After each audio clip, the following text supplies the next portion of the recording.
Good evening and welcome to ICU Main News. We take a look at the stories making the headlines.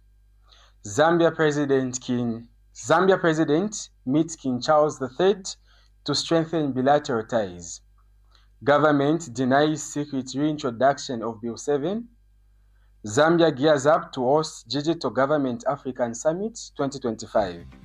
In international news, 2 killed as youth lead protests erupt across Morocco. In sports news, Zambia names squad for Africa Cup of Nations hockey tournament.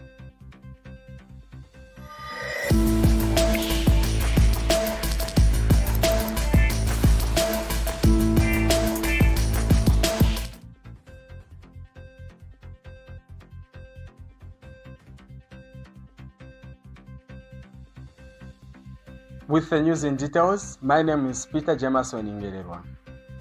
President Hakainde Hichilema held an official audience with His Majesty King Charles III at Dumfries House in Glasgow, Scotland, focusing on areas of mutual interest between Zambia and the United Kingdoms. Discussions centered on sustainable natural resource management, a cause deeply valued by King Charles and aligned with Zambia's commitment to environmental harmony.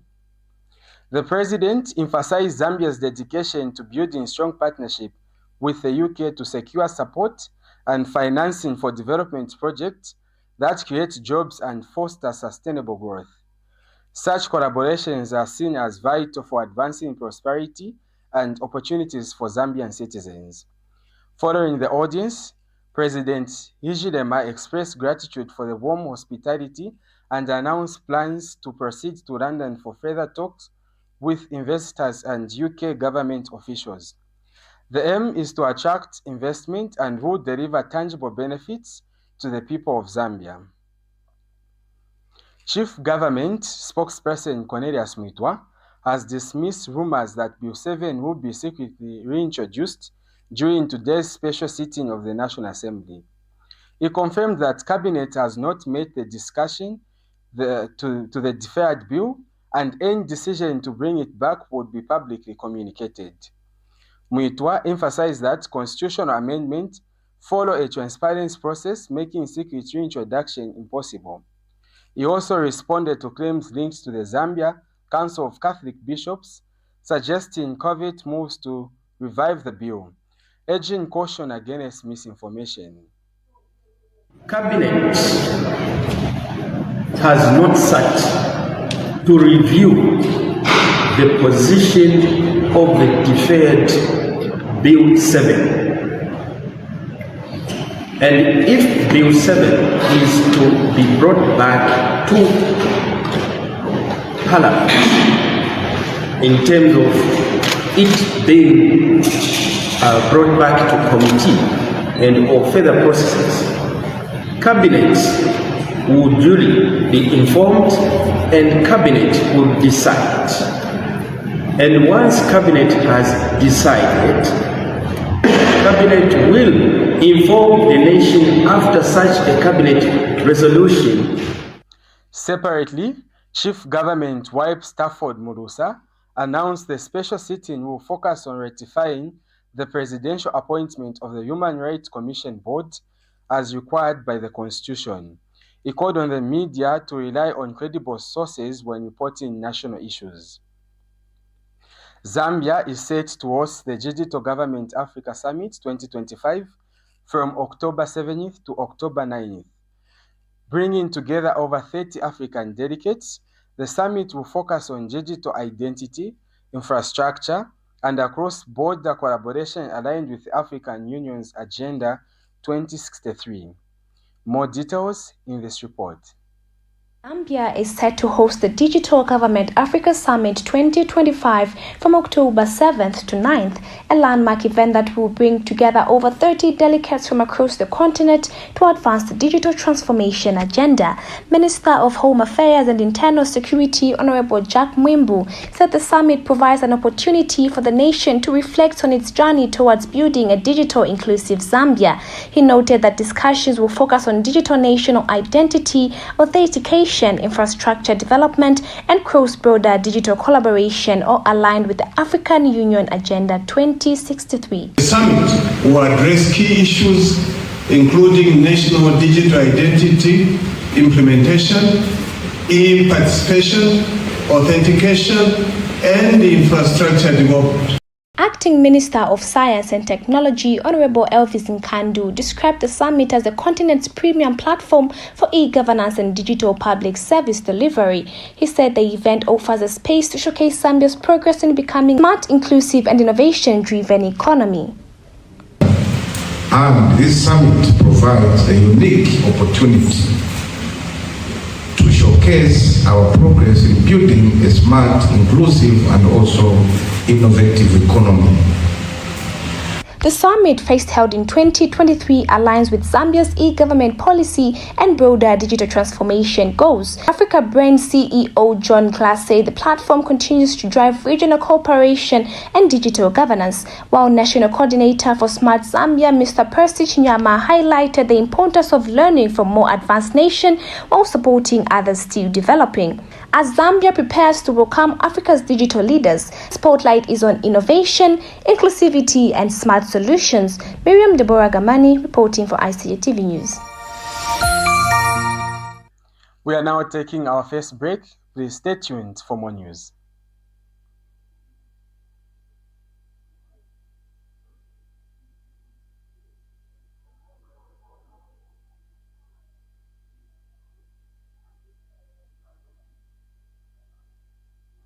Welcome to the Zambia Research and Development Center, an institution dedicated to national development through capacity building and community development. Established in 2007 by a group of professionals and lecturers, ZRDC has since become a hub of research and innovation in the country. Registered with the Ministry of Home Affairs under the Registrar of Societies, ZRDC pursues cutting-edge research to address pressing social and economic challenges. Get involved. ZRDC engages in activities that stimulate international collaboration, promote knowledge sharing, and make research expertise available to decision makers. Our mission at ZRDC is to foster innovation and capacity building for national development. We believe in addressing poverty and underdevelopment through institutional and capacity building, human empowerment, and gender participation. In our quest to foster innovation and capacity building for national development, ZRDC launched the ZRDC University Sponsorship for Capacity Building and Development Program to facilitate knowledge advancement among ZRDC researchers and those intending to join the research community. Qualified Zambian citizens can pursue education at credible universities in Zambia with guaranteed prospects of joining the ZRDC research community.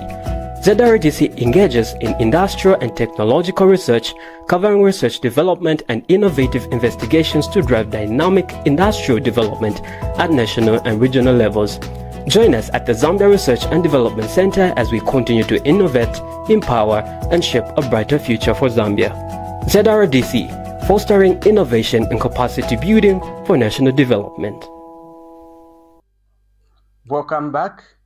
In local news stories, the Lusaka City Council, LCC, in collaboration with the Zambia Police Service, has demolished 59 structures erected along Karushabwaya Road behind the Simon Moa building. The enforcement exercise, which took place on the 30th of September 2025, involved the removal of 29 booths, 19 market shift containers, and 8 market shift stores. These structures were set up without the government's planning approval and were in violation of urban development regulations. Authorities say some of the structures were being used by criminal elements as hiding spots to ambush motorists and pedestrians, posing serious risk to public safety. The council has warned that illegal construction will not be tolerated, and those erecting unauthorized structures will face decisive action.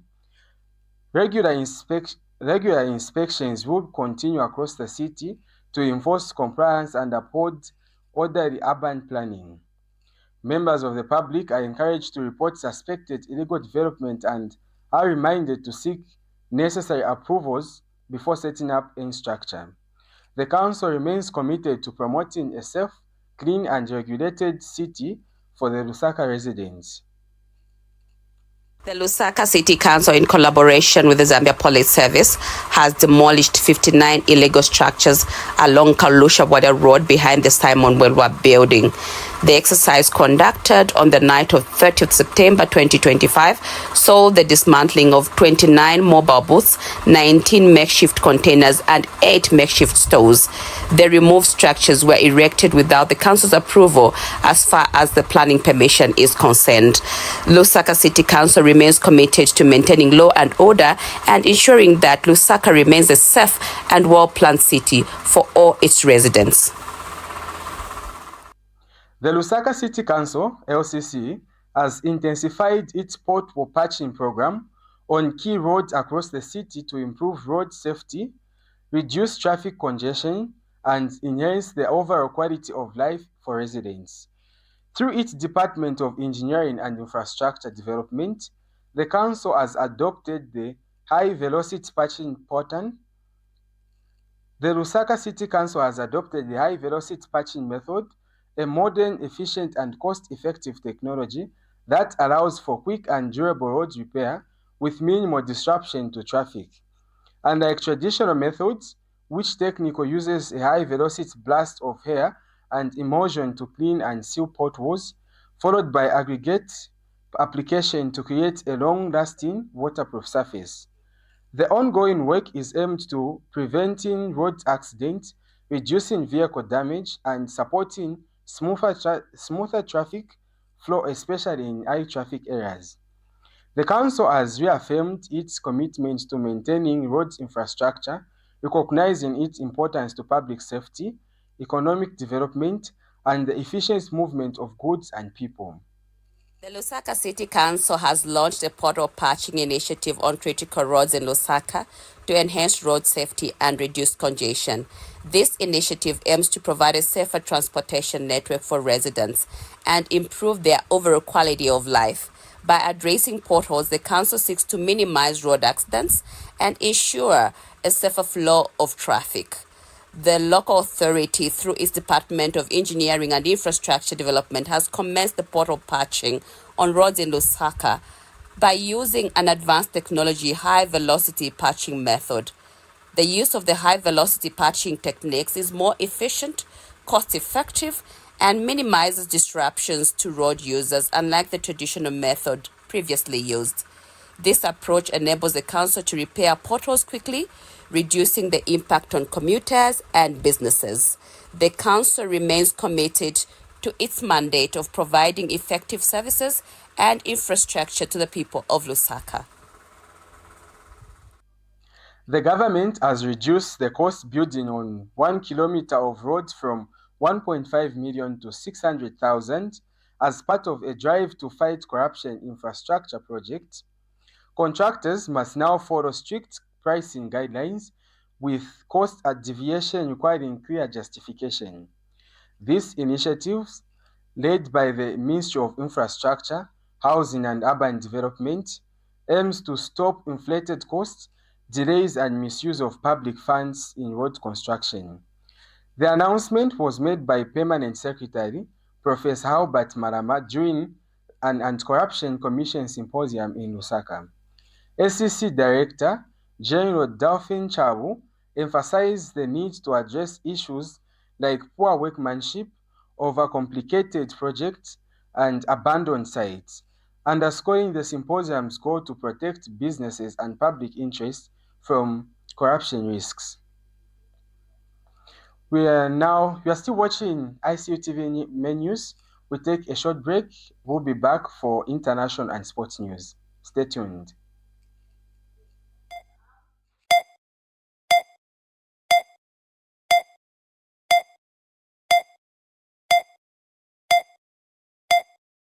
Zambia joins the rest of the world in celebrating World Teachers' Day, which falls every 5th of October. This year in Zambia in particular, we are celebrating on the 3rd of October, and that will be a Friday. The reason is simple. We want you, the teacher, to spend time with your loved ones. On Friday, we started right here at Unza, the Goma Lakes. We started our march past 7 hours. We should be here in Lusaka and marching all the way to Showgrounds. Remember, the rest of the country will be celebrating celebrating as well. All the 9 provinces will have their own style, their own flair as they celebrate World Teachers Day. But in Lusaka, we started here at Unza, and all teachers are welcome. We invite you. We want to celebrate you. We want to love you and just acknowledge the fact that without you, there is no other profession. We do our march and all the way until showgrounds, and once we get there, we have our speeches, and after we have our speeches, we have our entertainment. But above all, we have a surprise for the teachers. So celebrate with us. As long as you're in Lusaka, come over and have time with us. Ladies and gentlemen, this year's theme is empowering educators, strengthening resilience, and building sustainability. And through this theme, what we're saying to the teachers is that you can make it. You can overcome. A teacher is great. A teacher is awesome. And we love you. We celebrate the teacher. Welcome back, and thank you for staying with us. We are now in international news. At least 2 people have died in Morocco during the widespread youth-led protests. Police opened fire in Lika near Agda to stop protesters from storming a police station. According to the state media, the demonstrators are opposing the government's plan to build football stadium for the 2030 FIFA World Cup, instead of focusing on improving public service and addressing the ongoing economic crisis.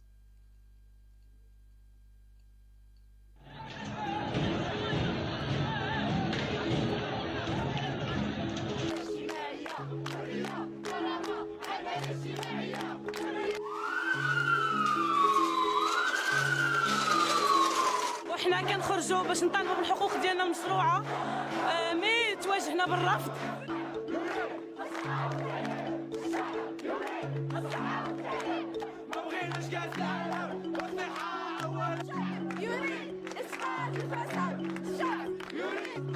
الناس كيطلبوا مدارس ومستشفيات، ما كيطلبوش شي حاجه مستحيله، شي حاجه اللي ضروري خصها تكون في المغرب. الناس ما فاهمينش هذا الشيء، فين هي الحكومه في هذا الشيء؟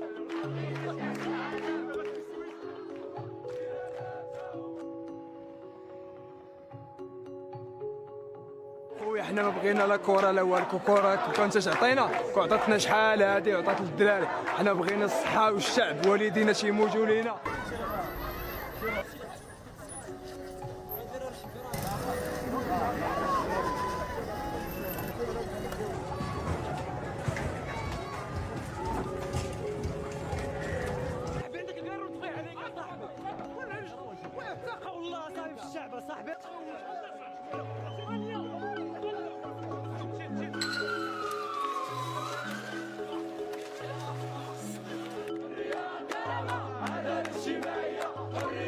We are still in international news.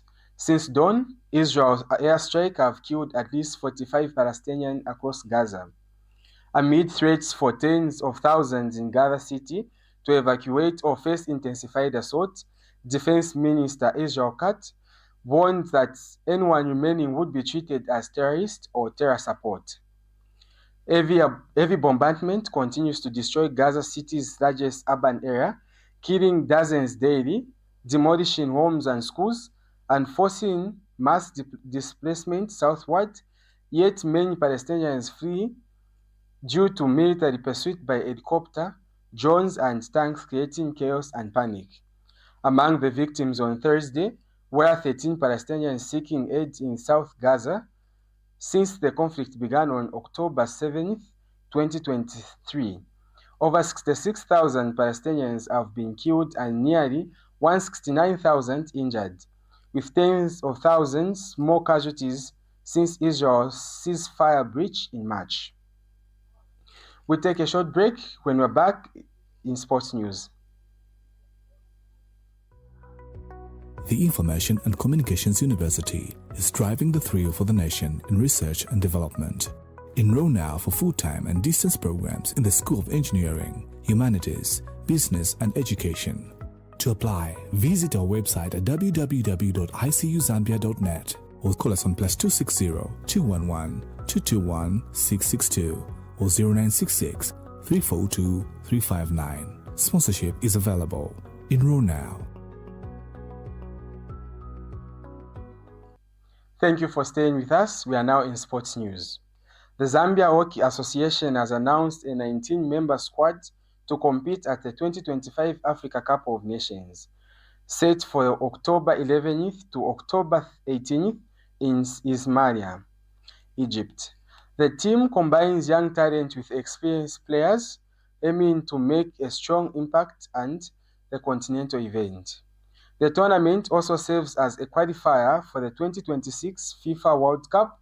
This marks Zambia's return to international hockey after a long break, with high hopes for a standout performance on the African stage.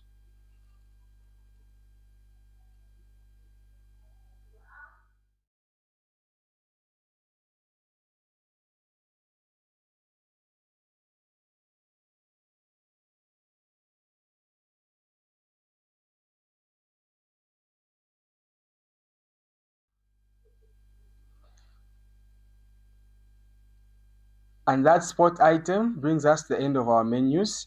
But before we go, we take a quick recap of the stories making the headlines. Zambian President meets King Charles III to strengthen bilateral ties.